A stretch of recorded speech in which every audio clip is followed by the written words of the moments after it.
जई है चिंतन अपना, सभी सुखी हो एक ही सपना। जगती है परिवार हमारा, जगती है परिवार हमारा, बढ़ते जाए हो निर्भय, बढ़ते जाए हो निर्भय। अपनी शक्ति को प्रकटाए,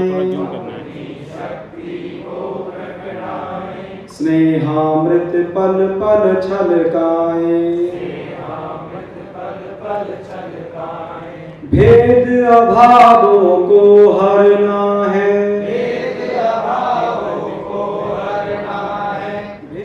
जब भगत सिंह, राजगुरु, सुखदेव तीनों को फांसी दे दी जाती है और फांसी देने के पश्चात उनकी जो मृत शरीर है, उस मृत शरीर को कुल्हाड़ियों से काटा जाता है और कुल्हाड़ियों से काटने के पश्चात उन पर मिट्टी का तेल छिड़का जाता है। मिट्टी का तेल छिड़कने के पश्चात वो तीनों आत्माएं, वो तीनों पुण्य आत्माएं निकल करके आपस में बातचीत करती हैं। और बातचीत क्या करती हैं?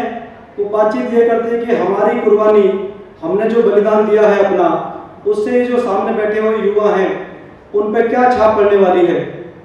ऐसा एक नाटक अभी करने वाले हैं। संगठन हम करें आप तो से लड़े हमने ठाना, संगठन हम करें आप तो से लड़े हमने ठाना, हम बदल देंगे सारा जमाना, हम बदल देंगे सारा जमाना, हम बदल देंगे सारा जमाना, हम बदल देंगे सारा जमाना। शेर शिवराज की तेज खड़के, शेर शिवराज की तेज खड़के, बोली हर हर महादेव गरजे।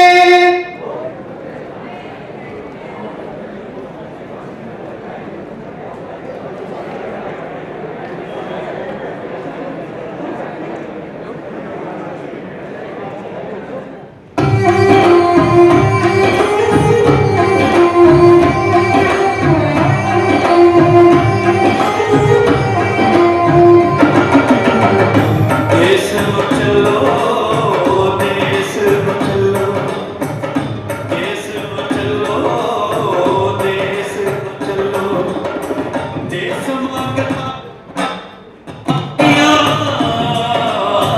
देश मांगता है कुर्बानियां, कानू पर देशा विच बोलिए जवानियां। देश में चलो, देश में चलो, ओए देश में चलो।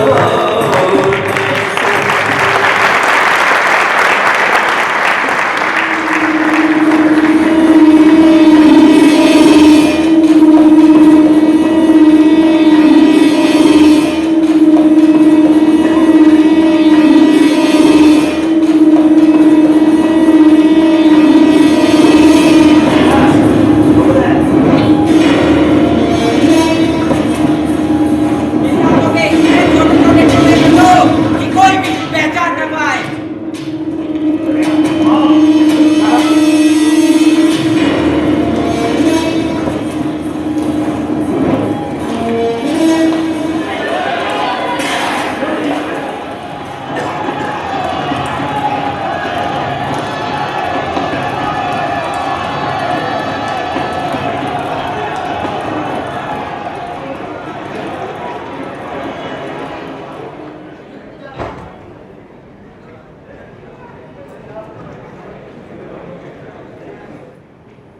भगत सिंह, मुझे ऐसा लगता है ना कि आजादी अब ज्यादा दूर नहीं है।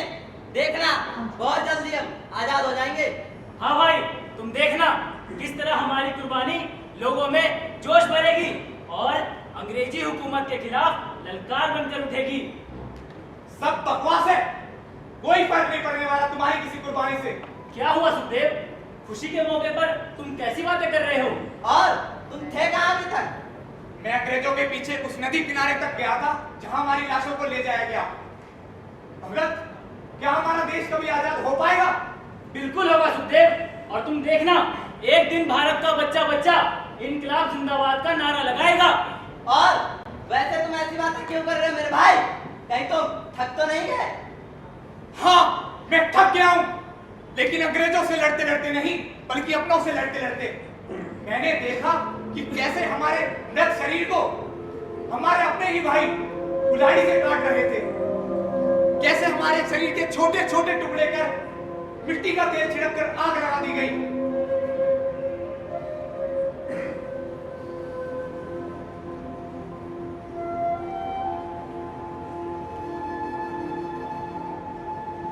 मैंने उनकी आंखों में कुछ देखा, जानते हो वो क्या था? गिद्ध, गिद्ध का सा नशा। मांस को खाते हुए जो शिद्दत एक गिद्ध की आंखों में होती है ना, बिल्कुल वही शिद्दत मैंने हमारे शरीर पर कुल्हाड़ी चलाते हुए उनकी आंखों में देखी। अरे मैं तो अब तक इन सभी को भटका हुआ समझता था, पर अब पता चला ये भटके हुए नहीं है।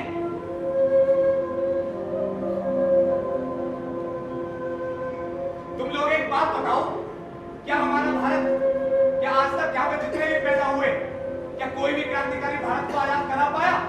नहीं ना। पता है उसका कारण केवल एक ही है, हमारे अपने भाई। अरे तुम मुगल काल उठाकर देख लो, इतिहास में क्या महाराणा प्रताप जैसा कोई और क्रांतिकारी दिख पाया है? और क्या तुम नहीं जानते कि वो कभी मुगलों से नहीं हारे, बल्कि उन्हें भी अपनों ने ही हराया है? क्या तुमने गद्दार जयचंद का नाम नहीं सुना, जिसकी वजह से मोहम्मद गोरी ने पृथ्वीराज चौहान को हराया था और राजधानी दिल्ली पर कट्टर हुकूमत चलाई थी? और कितने नाम बताऊं भगत? क्या जयगोपाल, घोष और बाकी सभी हमारे साथी नहीं थे? अरे अपने भाइयों की तरह प्यार करता था मैं उन्हें।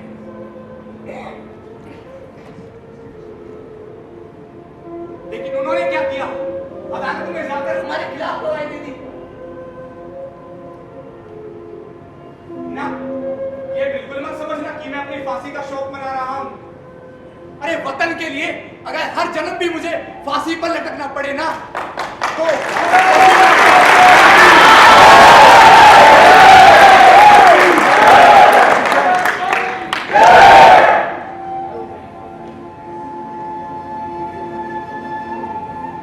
मुझे बस दुख तो एक ही बात का है,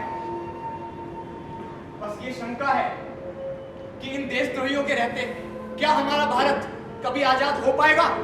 क्या जिस भारत के सपने हमने देखे हैं वैसा कभी बन भी पाएगा? क्या आने वाले समय में यहाँ जातिवाद का नंगा नाच नहीं होगा? क्या आने वाले समय में हमारे देश के लोग धर्म जाति के नाम पर मारकाट नहीं करेंगे?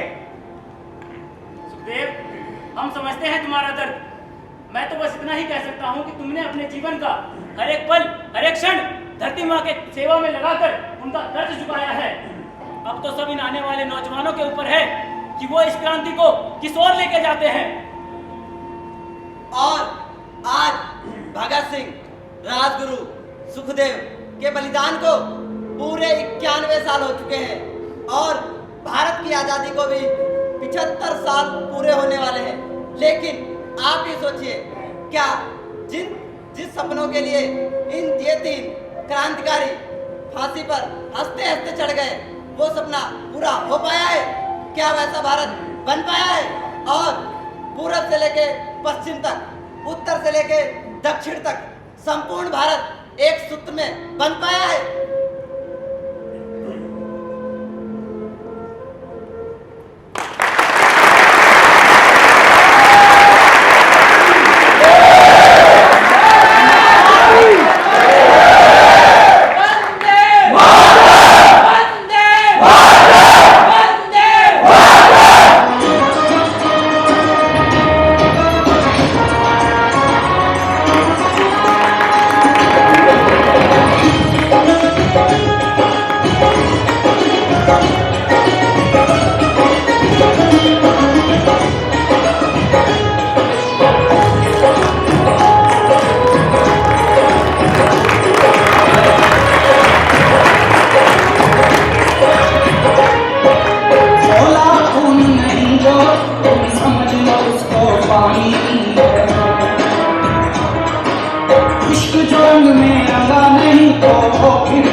जे घोष के साथ आगे की जगह है एक कलाकार का हौसला बुलंद करके जाए।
जान जा जान मन ये समा ये बहार। आप अपने दोनों हाथ खोल सकते हैं और तालियों की तरह से इस संगीत का भी आनंद ले सकते हैं।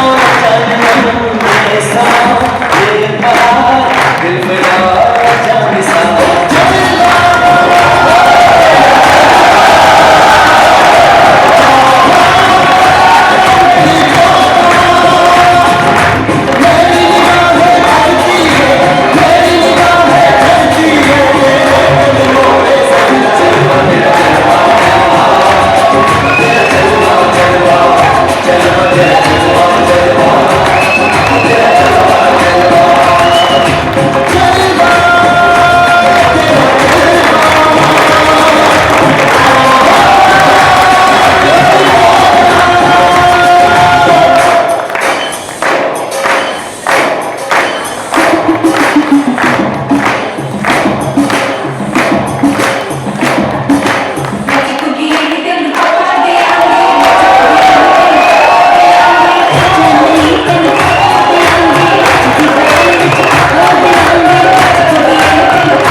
श्रीमान अजय जी, आप नोएडा महानगर के महानगर सायं प्रचारक हैं।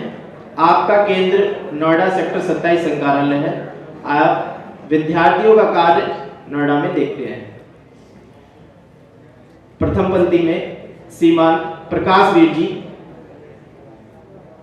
आप नोएडा सेक्टर 12 सरस्वती शिशु मंदिर विद्यालय में प्रधानाचार्य हैं और आपका विद्यालय में निवास है। उनके ठीक दाईं ओर श्रीमान विनोद जी, आप इस नोएडा विभाग के सह विभाग कार्यवाह हैं। आपका सेक्टर 45 में निवास है। आपका निजी व्यवसाय है।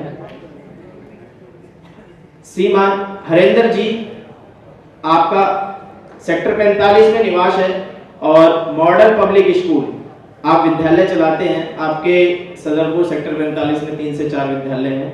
आप अपने विद्यालय संचालित करते हैं। श्रीमान उमानंदन कौशिक जी, आप इस नोएडा विभाग के विभाग मंत्री की जिम्मेदारी है विश्व हिंदू परिषद। आपका निजी व्यवसाय है। आपका सेक्टर 105 में निवास है। श्रीमान राहुल जी, आप विश्व हिंदू परिषद के नोएडा महानगर संगठन मंत्री हैं और आपका सेक्टर 12 विश्व हिंदू परिषद संघ कार्यालय निवास है, केंद्र है। श्रीमान नरेंद्र जी, आप संस्कृत भारती के संगठन मंत्री हैं नोएडा महानगर। आपका सेक्टर 62 प्रेरणा पर केंद्र है। श्रीमान पवन जी, आपका भंगेल निवास है। आप नोएडा महानगर के सह शारीरिक प्रमुख हैं। श्रीमान सोवित जी, आप नोएडा महानगर के सह विद्यार्थी प्रमुख हैं। आपका मोरना में निवास है। आपका निजी व्यवसाय है। मेरे बाईं ओर जो मंच संचालन कर रहे हैं श्रीमान शिविर जी, आपका भंगेल में निवास है और महानगर सह विद्यार्थी प्रमुख की जिम्मेदारी है। आप अपने निजी विद्यालय चलाते हैं। श्रीमान कृष्णा जी वैसा, आप नोएडा विभाग के विभाग प्रचारक हैं और आपका केंद्र सेक्टर 27 संचालय है। श्रीमान सत्यवली जी भाई साहब, आप नोएडा महानगर के महानगर शारीरिक शिक्षण प्रमुख हैं। अब मैं कुछ आज हमको जिनका मार्गदर्शन मिलने वाला है ऐसे परिचय कराता हूं। मंचासीन अधिकारी, ठीक मेरी दाईं ओर श्रीमान दिनेश जी, आप नोएडा महानगर के माननीय महानगर संघचालक हैं। आपका निवास सेक्टर 34 में है और आपका निजी व्यवसाय है। और सबसे ठीक दाईं ओर श्रीमान शैलेंद्र सिंह बहादुर जी, आप इस गौतम बुद्ध नगर जिले के जिला समाज कल्याण अधिकारी हैं और आपका कार्यालय सूरजपुर विकास भवन है। आज आप अपने इस कार्यक्रम के अध्यक्ष हैं। हमको जिनका मार्गदर्शन मिलने वाला है ऐसे श्रीमान पदम जी भाई साहब, आप पश्चिमी उत्तर प्रदेश क्षेत्र, ये 3 प्रांतों को मिलाकर के क्षेत्र बनता है, इस क्षेत्र के क्षेत्र प्रचार प्रमुख की जिम्मेदारी है। आपका केंद्र हरिद्वार है। आप सन 1990 में संघ के प्रचारक निकले। उसके बाद आप महानगर प्रचारक, विभाग प्रचारक, भारत और नेपाल की जो सीमाएं हैं, आपने 1 वर्ष लखनऊ रह करके इस पे अध्ययन किया। उसके बाद केशव धाम वृंदावन में अपना एक प्रकल्प है, इसके आप 5 साल निर्देशक रहे। उसके बाद पंडित दीनदयाल धाम, ये मथुरा में है, फरे एक जगह है जहाँ पे पंडित दीनदयाल धाम जी का गांव था, वहां पर है। आप उसके निर्देशक 2 वर्ष रहे। आज हम सबको भाई साहब का मार्गदर्शन मिलने वाला है। अभी एकल गीत होगा, इसके पश्चात भाई साहब का मार्गदर्शन प्राप्त होगा। तिल तिल कर मर जाने से एक बार मर जाना अच्छा। इन शब्दों को बोलते बोलते युवाओं के लिए एक नारा देने वाले,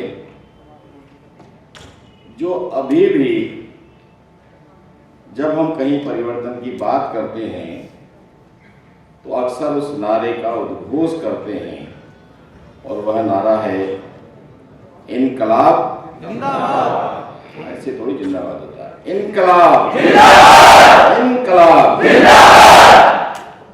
इस नारे के प्रणेता सरदार भगत सिंह, शहीद आजम,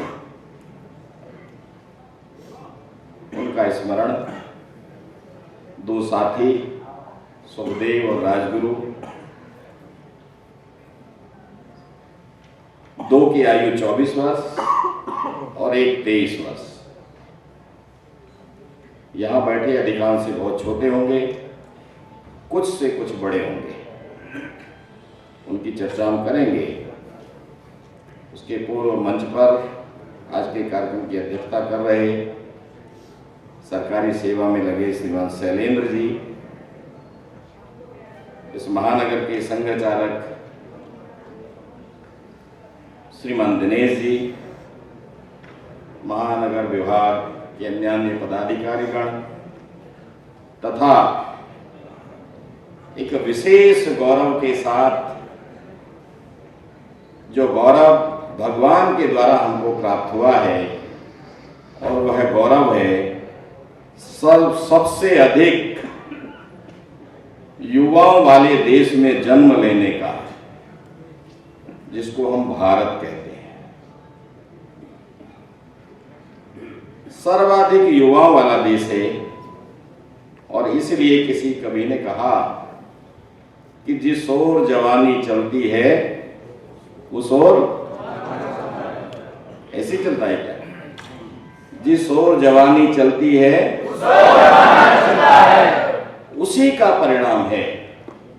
712 से एक संघर्ष प्रारंभ हुआ और 1947 तक वो संघर्ष चलता गया। किसी ना किसी मां ने अपनी कोख से किसी पुत्र को जन्म दिया और वो पुत्र सुपुत्र बनकर इस देश की मिट्टी के लिए, इस देश की परंपराओं के लिए, इस देश की संस्कृति और समृद्धि के लिए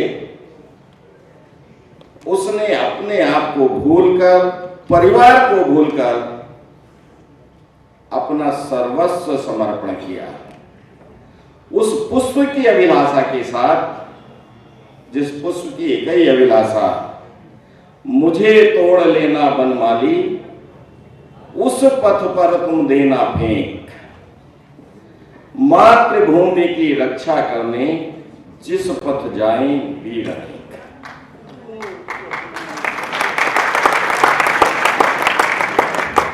मेरे देश के अंदर आप जैसी अवस्था के अनगिनत, मैंने कहा ना कि 712 से 1947 एक बहुत बड़ा काल होता है। अभी कुछ दिन पहले मात्र 10 दिन में एक देश सिमट कर चला गया, उसने समर्पण कर दिया, मात्र 10 दिन में। बहुत पुरानी बात नहीं है। और मेरा देश 712 से लेकर 1947 तक कितना बड़ा काल होता है। इसलिए 712 से 1947 कितनी माताओं ने ऐसे लालों को जन्म दिया होगा। किसी कवि ने कहा कि समुद्र अगर स्याही बन जाए और उसका वर्णन लिखा जाए, नामों को लिखा जाए, तो वह असंभव है। आज उस देश पर प्रश्न खड़ा होता है, उस देश की तरुणाई पर प्रश्न खड़ा होता है। इसलिए समय समय पर मैं किनकी संतान हूं, मेरे पूर्वज कौन थे, उन पूर्वजों का स्मरण करना जिन्होंने अपने को, अपने परिवार को भूलकर देश, धर्म, संस्कृति, परंपराओं के लिए अपना सर्वस्व समर्पण किया। आज हम ऐसे ही उन 3 नौजवानों को, मैंने आयु बताई, 2 24 वर्ष और एक 23 वर्ष, ये आयु कुछ नहीं होती। इस आयु में हम कैरियर ढूंढ रहे हैं। इस देश को खतरा अगर हुआ तो 3 ही शब्द है इस देश के अंदर। एक विमर्श के तहत, योजना के तहत एक विमर्श के रूप में खड़े कर दिए गए टेररिस्ट, कम्युनिस्ट, जिन्होंने अपनी कौम को नष्ट करने का काम किया। टेररिस्ट, उसने दूसरे को नष्ट करने के लिए अपने को स्वाहा कर दिया। और एक नया शब्द इस भारत के अंदर गढ़ दिया गया और उस शब्द को पकड़कर मैं अपने पूर्वजों को भूलने लगा। वह शब्द है कैरियरिस्ट। आज किसी नौजवान से पूछो क्या करना चाहते, कैरियर के लिए पढ़ रहा हूं। कैरियर किस रूप में देखना चाहते हो? अच्छा पैसा, अच्छी नौकरी, अच्छी कोठी और आदि आदि, जिसकी कोई मर्यादा नहीं है, कोई सीमाएं नहीं है। आज जिसके पास 10 करोड़ हो गया, वो 20 करोड़ कमाना चाहता है। शरीर के लिए, व्यक्तिगत जीवन के लिए उसके पास समय नहीं है। जब हम वर्तमान को देखते हैं और वर्तमान से इनकी तुलना करते हैं, विद्यार्थी जीवन में विद्या अध्ययन करने वाला नौजवान जलियांवाला बाग में 13 अप्रैल 1919 गोलीकांड होता है। जलियांवाला बाग कौन से प्रदेश में है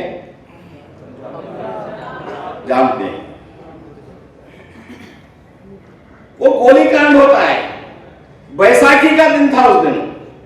और बैसाखी पंजाब के अंदर बड़ा क्यों? क्योंकि इसी तिथि को 1699 में सिख पंथ के, जो संपूर्ण हिंदू समाज के रक्षक के रूप में जन्म लिया, ऐसे गुरु गोविंद सिंह जी ने उस खालसा की स्थापना की बैसाखी के दिन। इसलिए वहां एक बड़ा कार्यक्रम था। एक एक्ट के विरोध में संपूर्ण हिंदू समाज इकट्ठा हुआ, देश का भारतीय समाज, हिंदू समाज नहीं, भारतीय समाज, वो इकट्ठा आया, अपनी बात को रखना चाहता था, उसके विरोध में अपना विषय रखना चाहता था, और वहां एक सिरफिरे अंग्रेज अधिकारी के द्वारा वहां गोलियां चला दी गई। 1000 लोगों ने प्राण दिए, लगभग 2000 लोग घायल हुए। ये सरकारी दस्तावेज में। उनका दोष क्या था? कभी उस जलियांवाला बाग को याद करने का हमको समय है क्या? इस घटना को सुनने के बाद एक छोटा सा 12 वर्ष का बालक अगले दिन अपने घर से चलकर 12 मील पैदल चलकर उस स्थान पर पहुंचता है, और पहुंचने के बाद वहां रक्त रंजित उस मिट्टी को, दीवारों को, जो गोलियों से छलनी हुई थी, वो वर्णन कर रही थी कि कल क्या हुआ होगा। उसको देखकर उसकी आंखों से खून के आंसू निकलने लगते हैं। संकल्प लेता है वहां की मिट्टी को माथे पर लगाकर। अनेक इतिहासकार तो ऐसा लिखते हैं कि वहां की मिट्टी को एक पोटली में बांधकर लाया, प्रतिदिन उस मिट्टी की पूजा, ये उसकी आराधना थी। ये धरती है, मैंने इसको मां कहा है। ये मां रक्त रंजित हो गई। उसको संकल्प लेकर उसकी प्रतिदिन पूजा करना, और अपनी पढ़ाई छोड़कर उसी दिन संकल्प लिया कि भाई पढ़ूंगा नहीं अब। एक नौजवान सभा युवाओं की देश को आजाद कराने के लिए इन दुष्टों से इस देश को मुक्त कराना है। इसलिए इस देश की जो तरुणाई है, उस समय भी वो कैरियर के लिए लगी होगी। ये भगत सिंह के मन में प्रश्न आया। अभी जो हमने एक नाटक देखा, वो नाटक प्रारंभ में तो फांसी और चले गए, लेकिन बाद में जो स्वर्ग का उनका तीनों का वर्णन सुनाया, उनकी वार्तालाप सुनाई, वह वार्तालाप सरदार भगत सिंह को पहले से ध्यान में थी। उस वार्तालाप को दिखाने के पीछे का हेतु यही था कि इस देश की तरुणाई, जो इस धरती मां के लिए पागल होनी चाहिए, कहीं ना कहीं उसका अभाव है, अभाव है। इसलिए उस अभाव को दूर करना, शायद यही उस वार्तालाप को दिखाने के पीछे का भाव रहा हो। इसी बीच में परिवार वाले उस बालक की शादी की तैयारी करते हैं, लेकिन शादी तो मैंने कर दी। स्वतंत्रता जब तक प्राप्त नहीं होगी, और जब अधिक प्रेशर पड़ा तो वहां से कानपुर की ओर दौड़ लगा दिए। कानपुर में चंद्रशेखर आजाद और बटुकेश्वर दत्त, एक क्रांतिकारियों का एक बड़ा समूह उधर था। वहां पहुंचे, उनके साथ कंधे से कंधा मिलाकर काम किया, तब एक दुर्घटना हो जाती है, चोरी चोरा कांड। हम सब जानते हैं उस चोरी चोरा कांड के अंदर अनेक मेरे देश के नागरिकों का हत्या हुई। उस हत्या के विरोध में उस आंदोलन को आगे बढ़ाना चाहिए था, लेकिन वो आंदोलन स्थगित कर दिया गया। उस आंदोलन को स्थगित करने वाले कौन थे? तो उस आंदोलन के जो नायक थे, महात्मा गांधी। अभी तक सरदार भगत सिंह अति निष्ठा के साथ उनके साथ कंधे से कंधा मिलाकर काम करना चाहते थे, कर रहे थे, लेकिन उस दिन उनको यह आभास हो गया कि देश को जो स्वतंत्रता हम जिस मार्ग पर लेना चाहते हैं, इस मार्ग से स्वतंत्रता प्राप्त होने वाली नहीं, और इसलिए क्रांति का मार्ग चाहिए। शस्त्रों वाली क्रांति, केवल बातों वाली क्रांति नहीं, शस्त्र और शास्त्र दोनों को साथ लेकर उस सशस्त्र क्रांति के, चूंकि चंद्रशेखर आजाद तो पहले से उसी पथ पर चलने वाले थे, और इसलिए अपनी नौजवान सभा को चंद्रशेखर जी के संगठन के साथ मिला करके इन्होंने काम करना प्रारंभ किया। उसके कुछ समय बाद 1925 में ये काकोरी कांड हम सबने देखा है। जब क्रांतिकारी काम करेंगे शस्त्र चाहिए, उस शस्त्र के लिए संसाधन चाहिए। कहां से शस्त्र प्राप्त होगा? उन संसाधनों को प्राप्त करने के लिए, शस्त्रों को, गोला बारूद प्राप्त करने के लिए, तो हम उस काकोरी कांड को जानते हैं। 1925 में घटना हुई। उस कांड के अंदर पकड़े गए 4 मेरे नौजवानों को फांसी की सजा और 16 को आजीवन कारावास हुआ। वहां से भगत सिंह की दृष्टि बदल गई और इसलिए इसके बाद भी एक जो क्रांति, जो ज्वाला, जो अगली धमकनी चाहिए थी देश के अंदर, उसका अभाव है। और इसलिए सरदार भगत सिंह ने एक योजना बनाई। अभी हमारे कार्यकर्ता जो कहानी सुना रहे थे कि भगत सिंह अपने जीवन का पूरा प्रारूप पहले से तय कर चुका था। मुझे अपने लिए नहीं जीना, मुझे इस देश के अंदर एक क्रांति लानी है। इसलिए उन्होंने इनकलाब जिंदाबाद का नारा दिया, इसलिए इनकलाब जिंदाबाद नारा दिया। और इसलिए जिस असेंबली में बम फेंकने की बात करते हैं,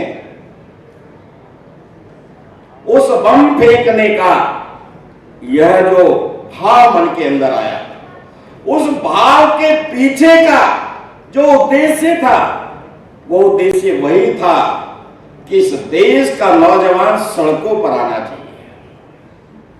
इस देश का नौजवान जब जंजीरों में जकड़ी हुई भारत माता, जिसके अंग अंग से ज्यादा अधिक लोहे की जंजीरों में जहां जहां जंजीर बंधी है, वहां रक्त निकल रहा है, रक्त बह रहा है, उस रक्त को बंद होना चाहिए।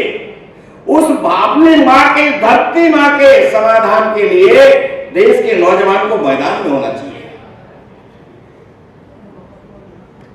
उस क्रांति की बात चूंकि सरदार भगत सिंह केवल और केवल शारीरिक बल के कारण देश में परिवर्तन नहीं करना चाहते थे, वो वैचारिक दृष्टि से अर्थात तर्क के साथ, मैं किसी नौजवान को कुछ काम बताना चाहता हूं, वो काम क्यों करना चाहिए, उसके पीछे का कुछ ना कुछ तर्क तो होना ही चाहिए, उसको संतुष्ट करना पड़ेगा। और इसलिए सरदार भगत सिंह के विषय में वो एक अच्छे लेखक भी थे। इस काकोरी कांड की और ये जो चोरा चोरी कांड का उन्होंने वो एक अच्छे पत्रिका में लिखते भी थे, अच्छे विचारक थे। नए लोग होंगे, नई बात होगी, सितारों की रिमझिम सी बरसात होगी, मुसाफिर हैं हम भी, मुसाफिर हो तुम भी, किसी राह पर फिर मुलाकात होगी। बहुत बहुत